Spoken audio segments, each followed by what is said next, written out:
നമസ്തേ പ്രിയമുള്ള പ്രേക്ഷകരെ, ഇവിടെ ചർച്ച ചെയ്യുന്നു ശ്രീ വേദവ്യാസനാൽ വിരചിതമായ ശ്രീമദ് ഭഗവത്ഗീതയിലെ ധ്യാനയോഗമെന്ന 6-ാമത്തെ അധ്യായത്തിലെ 11-12 ശ്ലോകങ്ങൾ. പ്രിയമുള്ള പ്രേക്ഷകർ, ശ്ലോകങ്ങൾ ശ്രദ്ധിക്കുക.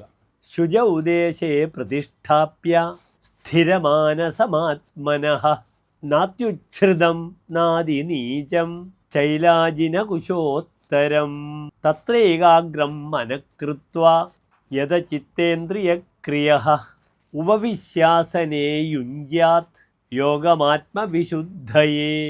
ഇനി ശ്ലോകത്തിൻ്റെ പദച്ഛേദം ശ്രദ്ധിക്കുക.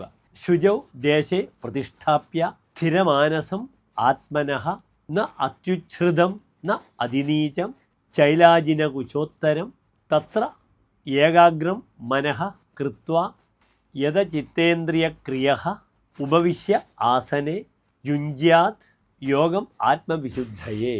ഇനി ശ്ലോകത്തിൻ്റെ അന്വയം ശ്രദ്ധിക്കുക.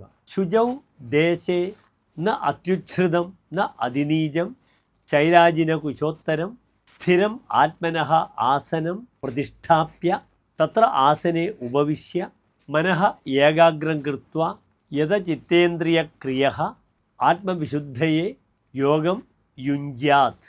ഇനി ശ്ലോകത്തിൻ്റെ സാരാംശം ശ്രദ്ധിക്കുക.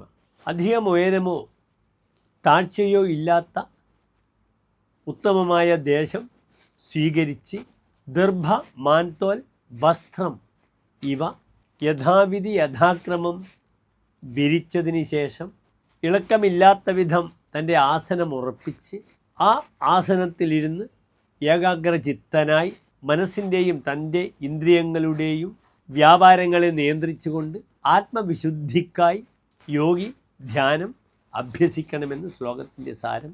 നമസ്തേ.